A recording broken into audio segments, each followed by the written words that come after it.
On any given day at the office, does your team accomplish their goals the way it's always been done? Or do you foster an environment that encourages innovation and untapped potential? Here to help us break through that inertia at work, Peg Burley and Pete McDowell of Action Coach Columbus, the segment sponsor, are back with us. Good to see you guys. Yeah, good to see you. All right, so let's talk about that, because I know the mantra today is kind of, if all else fails, take action. I feel that can be difficult for some leaders to kind of adapt to that and accept it, right? Yeah, it can be. It's just if you have a big goal that you really haven't done anything on yet, now that it's a new year, right? Okay. We're 3 months in. Yeah. Or if you've got some problem that's been bothering you for a while, just go do something about it. For example, we gave you a couple of examples before about if you feel like you're losing employees occasionally, well, go out and talk to your employees. Right, right. Without an agenda, just go out and talk to them. And you call this advanced common sense. I feel like that's kind of an oxymoron, right? Because some people who don't have normal common sense are going to have advanced common sense, but we want them to, right? It sounds so simple, they might not believe you. Yeah, exactly. That is true. So what does that mean, Peg? So one of the things we see with owners, and that's why we wanted to talk about it today, is sometimes we get in our own head. And we're not, to your point of common sense, is just go out and do something. When we work with owners and managers and we say, okay, what have you done? They're like, well, we're still weighing between this and this. And we're like, just take action and see what happens. Test and measure and adjust along the way. It will make you feel so much better that you're at least doing something. And so you're trying, I guess you're also trying to identify specific areas that they aren't reaching, maybe goals or areas that are causing that dissatisfaction, right? So is that's the real goal, is to kind of find those areas that are... Yeah, you want business results, right? And so one example is if you, you know, hey, we're worrying about the economy. Well, great. What could you do to market a little bit more? Could you go to a networking event? You have clients that love you, right? Right, We all have certain clients that are just thrilled. Go ask them for a referral. Have you ever done it? Well, maybe not. Or maybe you did 5 years ago.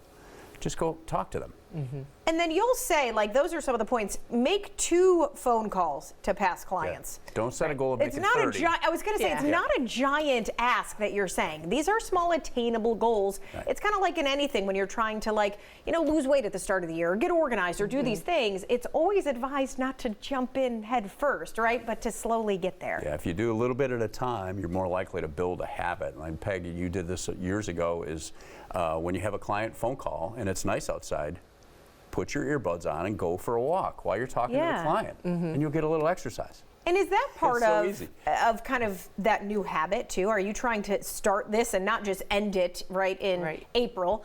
You're trying to start this and make it stick.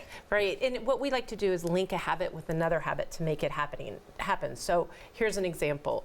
If you wanted to start getting in shape, and we say start with 10 minutes, and maybe do counter push-ups while you're doing the dishes, and do 20.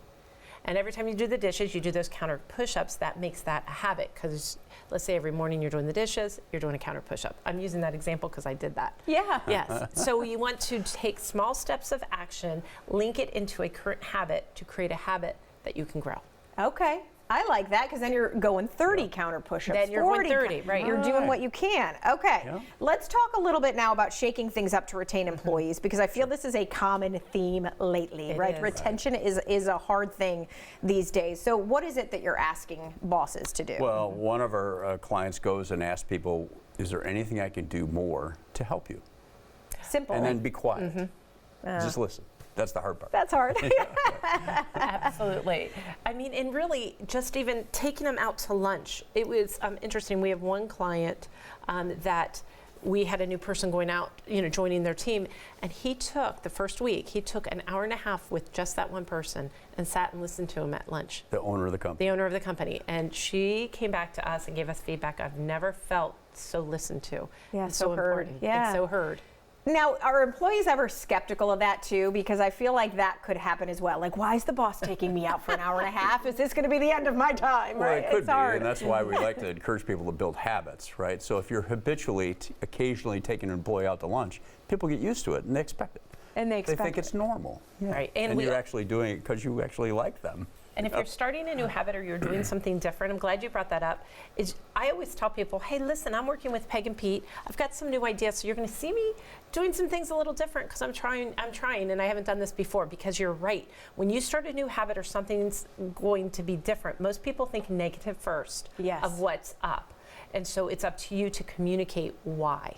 Okay. Up to you. And then I know that you guys take these chapters, and kind of cohesively put them in your book that you have out now. And so if someone is out there and they want to get into that, how do they order the book? So you can do it two ways. You can go to actioncoachcolumbus.com and there's a link to our book, or you can go to Amazon and order it through Amazon and look under McDowell or Burley and you'll get it then. Okay. Or you can write your address on the back of a $100 bill and just mail it to us. Oh, that's a second option. I love that. That's advanced common sense. If you just do that, you're ahead of the game. All right, Peg and Pete, Action Coach Columbus. Thank you guys. Thank you.